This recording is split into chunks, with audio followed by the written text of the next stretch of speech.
Ok, donc moi j'ai la chance, moi j'ai fait 4 vies. Je suis prof d'hémato au CHU de Tours. Vu que ce qui m'intéresse dans l'hématologie, c'est la relation avec le patient, j'ai été un de ceux qui a développé les soins palliatifs en France, en particulier le Collège des enseignants de soins palliatifs et la spécialité médecine de l'aide en médecine palliative. Puis après, c'est arrivé les soins de support, et donc j'ai développé les soins de support en France avec Yvan Krakowski et Florian Scotté, que je continue d'ailleurs à promouvoir. Donc on fait de la méditation dans le service, on fait de l'activité physique au niveau de la région, etc. Donc pas mal de choses. Et puis en fait, ça fait 25 ans que je travaille sur d'abord la souffrance au travail, parce que quand vous êtes chef de service d'hémato, vous voyez que ça va moyen, nos trucs. Alors on a créé un modèle d'organisation participative il y a 25 ans, qui a fait son chemin, puisque dans un premier temps, on l'a rendu obligatoire. Donc normalement, c'est obligatoire dans tous les services de soins depuis 2008. Ça fait 10 ans que ça devrait être dans tous les services. Et puis en 2007-2008, je me suis dit, ouais, est-ce que vraiment tu fumes du shit ou pas? Donc j'ai laissé mon équipe d'hémato pour venir chercheur, peut-être pas vraiment, pour intégrer une équipe de psycho du travail. Et vous allez voir qu'on a démontré certaines choses avec notre modèle. Donc c'est ce que je vais vous montrer. Par contre, si je pouvais avoir mon diaporama, ça serait super sympa. D'accord. Ah voilà, excusez-moi. Donc ça, si vous voulez avoir plein de choses, vous allez sur un site qui s'appelle afsos.org, Association francophone des soins oncologiques de support. Vous avez un référentiel sur tout ça, vous avez plein de publications sur tout ça. Si ça vous intéresse, afsos.org.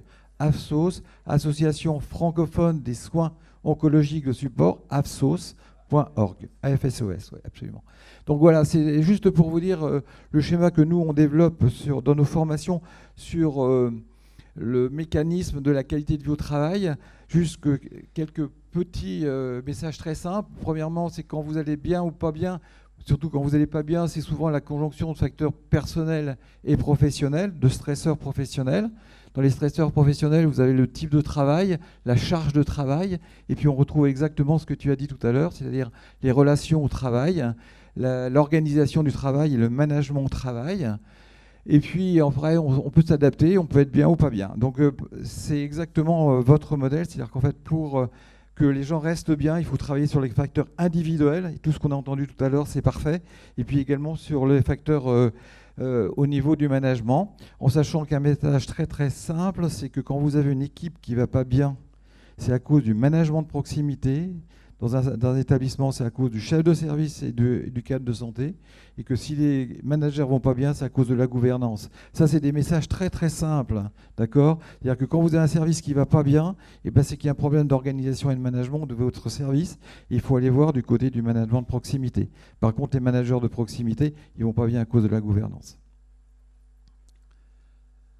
La prévention, donc le prévenir, donc ça aussi c'est notre référentiel. Donc vous voyez, c'était juste pour vous montrer qu'on était exactement dans les mêmes choses que vous.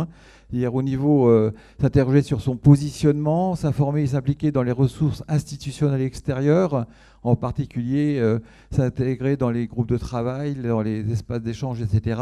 Utiliser les espaces d'échange, les groupes de parole, les groupes d'analyse de pratique. Et puis, on est au niveau individuel, se former donc au niveau de la communication et au niveau de la distance par rapport aux soins, au niveau des ressources personnelles, la gestion du stress, la méditation, etc. Et puis au niveau systémique, vous voyez, on est dans des choses comme ça. Donc, comment le prévenir ? Soit donc en créant une démarche participative au niveau du service, on va la revoir dans les diapositives suivantes, en créant des espaces d'échange de type relecture de cas cliniques ou de groupe Balint.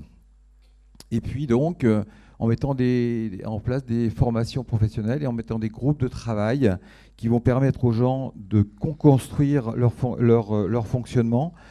Et vous savez, on croit beaucoup à ce qu'on appelle l'intelligence collective. Vous avez un remarquable bouquin qui s'appelle le Livre blanc de l'intelligence collective, où en fait vous allez montrer qu'à plusieurs, vous êtes toujours beaucoup plus performant que tout seul, et que le manager, il a tout à fait intérêt à aller chercher cette intelligence collective pour trouver les bonnes solutions lorsqu'il y a une certaine marge de trucs. Alors voilà notre modèle. Il est simple comme bonjour. Est-ce qu'on l'a vraiment inventé? Je ne sais pas. Enfin, il a quand même 25 ans. Premièrement, on crée des espaces d'échange, 4 types d'espaces d'échange. Les staffs pluriprofessionnels, obligatoires depuis 10 ans dans tous les services de soins. Vous avez les aides-soignantes, les infirmières, les psychologues, les assistantes sociales, les médecins, les cadres. Et on construit un projet de prise en charge globale du patient. Ça existe depuis 30 ou 35 ans en rééducation et en psychiatrie. Les formations internes aux équipes, les soutiens aux équipes qu'on appelle les staffs de débriefing en situation de crise, et Dieu sait que ça existe en oncopédiatrie où j'étais également chef de service. Et puis les rencontres de managers qui sont la 5e composante qu'on a rajoutée il y a une dizaine d'années seulement, qui est en fait que pour que ça marche, il faut mettre toujours ensemble tous les managers du service, que sont tous les médecins et les cadres du service, et que le management, le top management, ça se co-construit avec tous les managers et non pas uniquement entre le chef de service et le cadre. Et la dernière composante, c'est la démarche projet qui assure l'autonomie, qui assure l'intelligence collective. C'est-à-dire qu'en fait, quand on a une problématique, plutôt que de donner la solution, on demande à l'équipe de trouver la solution et vous allez, à chaque fois, ils trouvent des solutions beaucoup plus performantes que si vous proposez des solutions par vous-même. Voilà, donc vous voyez, c'est un modèle assez simple qu'on a donc écrit en 92-93, qu'on a rendu obligatoire. Et donc, depuis 2007-2008, on a regardé si ça agissait sur quelque chose. Alors, je ne vous montre pas toutes nos études, hein, parce que toutes les études montrent qu'on agit sur la qualité de votre travail avec des facteurs managériaux. Mais voilà, c'est une étude qui est en cours de publication, qui a testé nos 4 composantes de la démarche participative pour regarder, premièrement, s'il s'agissait sur la qualité de vie au travail des soignants. Alors, je ne sais pas s'il y a beaucoup de chercheurs dans cette... mais moi, je faisais de la recherche clinique, tu vois. Donc, quand j'avais une corrélation à 0,05, 0,01, j'étais super content. Je me suis dit, c'est super, là. Hein. Et bien là, vous voyez les corrélations qu'on traîne, 10-9. C'est-à-dire que vous mettez 9 zéros avant 1 pour montrer qu'il y a une corrélation. C'est-à-dire que vous avez une chance sur 1 milliard de vous tromper. D'accord ? La satisfaction au travail, 0,01. Et puis l'engagement au travail, 0,01 également. Alors après, on a fait assez fort, puisqu'en fait, on a regardé s'il s'agissait sur la qualité des soins. Et je pense, et je regarde Didier, que je crois que c'est le 2e modèle organisationnel qui montre un impact sur la qualité des soins après les hôpitaux magnétiques. Les hôpitaux magnétiques, c'est un modèle qui existe aux États-Unis il y a 20 ans, et je ne crois pas qu'on ait démontré depuis un impact direct sur la qualité des soins en dehors de notre modèle.